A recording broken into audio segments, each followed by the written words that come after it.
Here are 16 more artifacts that I am adding to my Mirrodin and Scars of Mirrodin artifact cube. I'm adding some cards from the Innistrad block. Give it a little more flavor. Here are two of them. Grimoire of the Dead and Otherworld Atlas. They both work on the concept of counters. In the case of Grimoire, it puts all creature cards from all graveyards onto the battlefield under your control, and they're black zombies. That's pretty cool if you can get that far in a game. In most competitive games that I've played online, you usually don't get far enough to be able to do this, but it'd be pretty interesting to have a bunch of zombies attacking on your side. Otherworld Atlas makes both players draw, which would work really well in a mill deck if you've got your opponent down to a few cards. I haven't played either one. Don't know the details of it, how to make it work. Here are more cards that I'm using to boost this cube. A little heavier artifacts. A tapper, Clock of Omens at 4. And then a Metalcraft artifact from Scars of Mirrodin. If you got 3 or more artifacts, this thing becomes a 5/5 golem artifact creature, which could come in handy. Let's see. Also have Lux Cannon from Scars of Mirrodin, a mythic rare. And Goblin Cannon from 5th Dawn. Goblin Cannon, a little heavy, but it does deal 1 damage to target creature or player.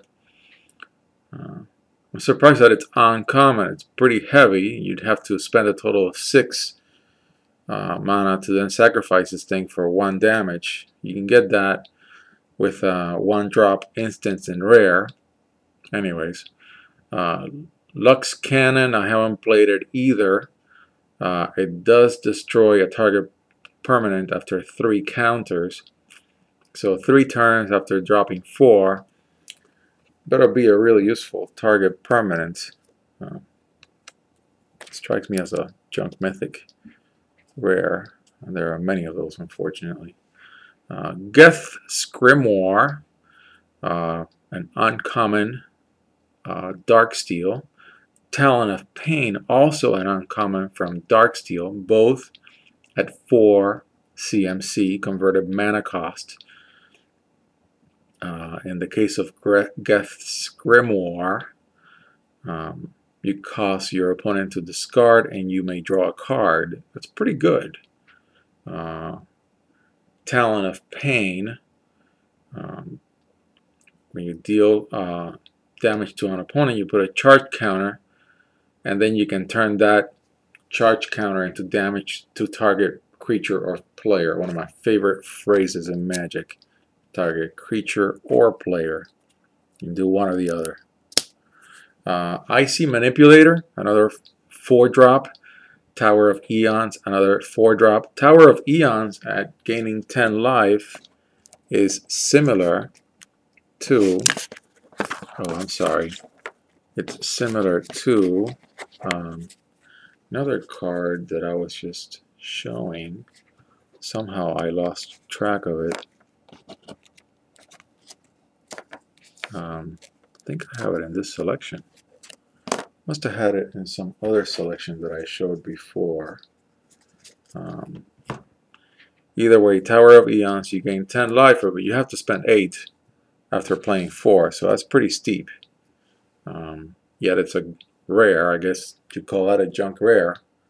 Most people's books. Then Icy Manipulator, a tapper, a light tapper at uncommon. Infused Arrows, an uncommon from 5th Dawn, and Mirror Matrix, a rare from Darksteel.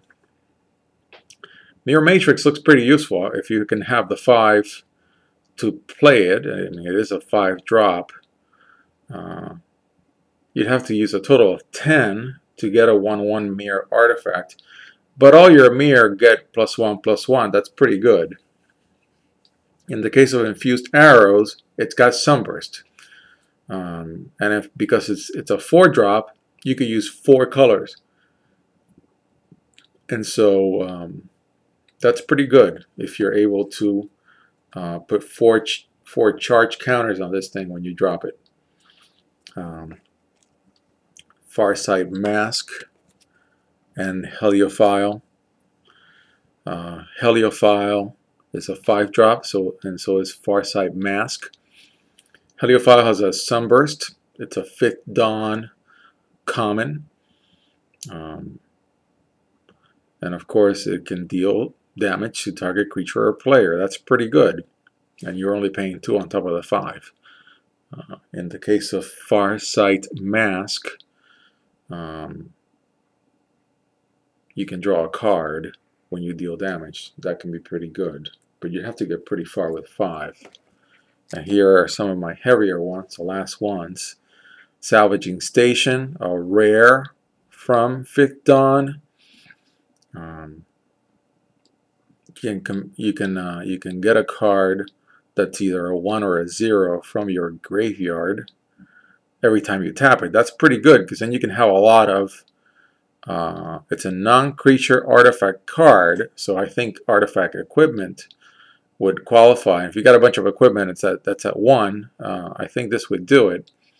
But I haven't played it. It could be a junk rare for all you know. And then Mirror Incubator, last but not least, this is the foil that I pulled out of the tournament pack that I bought for Mirrodin. I wish I'd had this webcam when I was opening it, because it contained at least 1 modern staple, Thirst for Knowledge, and then it also had this card, which is a very nice foil. And it's got a nice ability. Puts a bunch of 1/1 mirror artifact creatures. After you search your library, that's a pretty good ability.